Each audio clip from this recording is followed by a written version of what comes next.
just because you're going through troubling times doesn't mean that like, God has forgotten you. Right. It just means that there's something that you have to go through, and it's going to help you grow.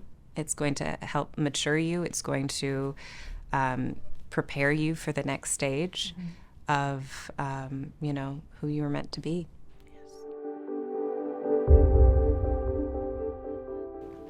Thank you so much for talking to us today. Absolutely. Really excited to talk to you. You play the part of Mary Magdalene. Tell me how it is playing that part, and do you have anything that you relate to with this character? Sure. First of all, it's my dream role. I love this character so much, for everything that she goes through. When I first booked it, I was in a depression and was relating a lot to the Lilith version of her. She's a lot of self-medicating and this cycle and loop of despair. And so when I was trying to quit acting at that point, and when I got this audition, it was this, it felt like this gift. It felt like it was written for me. And when I booked it, it's been life-changing. It has brought so much joy to my life. And at first it was mostly just cathartic for me to sort of play out the pain and fears that I was carrying at that time in my life. But as the character has matured and grown and developed over the seasons, I am finding myself really inspired and influenced by the character, and wanting to mature myself, and grow myself in order to meet her and play her, honestly. So it's been a joy to do. It's also been very healing, I think, to play her. Right. How has your character grown over the seasons? She's, at first it's a very dramatic change from oppressed to just completely joyful. In season 2, we see her backslide a little bit into her old ways after being triggered a number of times. And, she returns to camp and she apologizes, and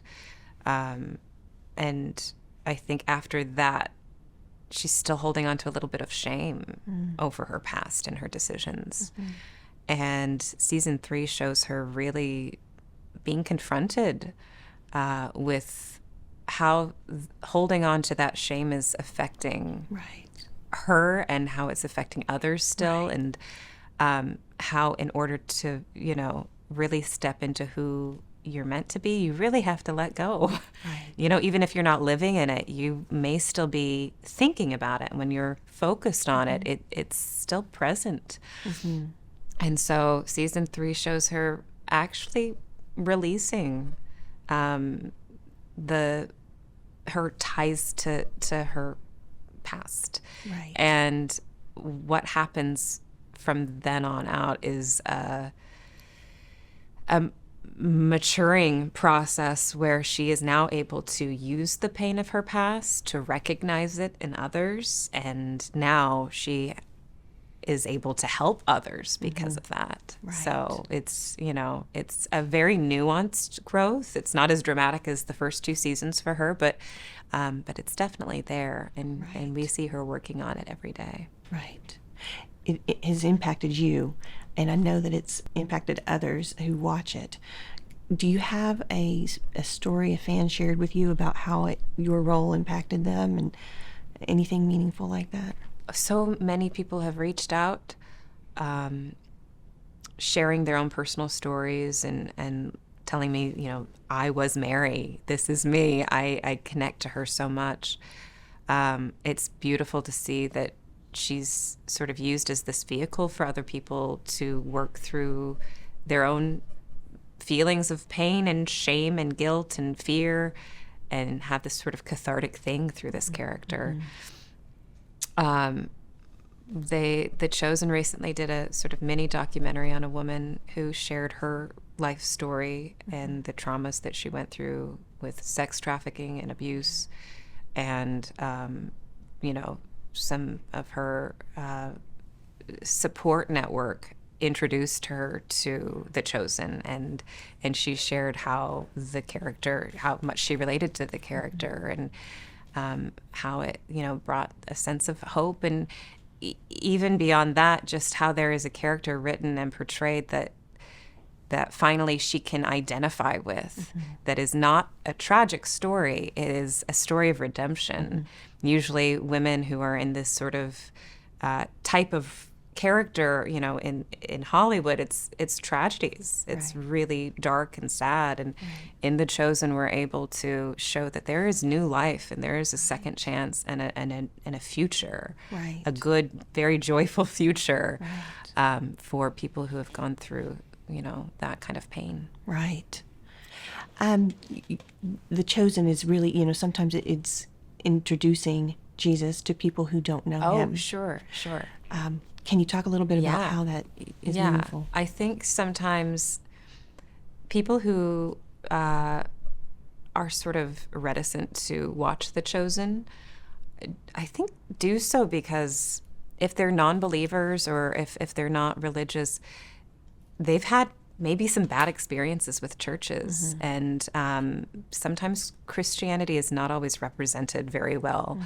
A lot of people think that there's a lot of judgment or hypocrisy, or if you're not a good Christian, then you don't belong in church, which is not true, which is not the truth of Christianity. The truth of Christianity is, like, Jesus came for those people who are broken, who do need help, who are, he came for the sick, not for the healthy. Right. So I think the show is presenting Jesus as he was in the Bible, which is more revolutionary and more focused on the outsiders and the down and out, and those who desperately need him, versus, the sort of high and mighty, very, the sort of arrogance that comes from, well, I am such a good Christian, I never sin.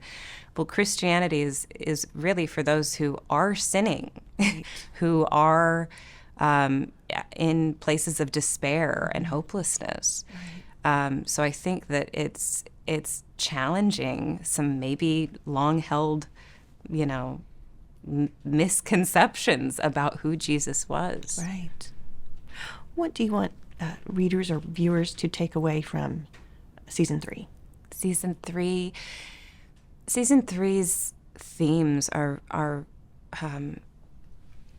kind of, they explore the challenges of being a follower, the selflessness that it requires, how Jesus is now healing so many others, and while the people at home, or the people who are in this sort of core group, need help themselves, and are going through, troubles on their own. And I think it's done this beautiful job of showing that, like, God is still with you in those troubling times. Right. And just because you're going through troubling times doesn't mean that like, God has forgotten you. Right. It just means that there's something that you have to go through, and it's going to help you grow. It's going to help mature you. It's going to prepare you for the next stage of, who you were meant to be. Yes. Thank you so much for talking to us. Absolutely. Thank you. Thank you.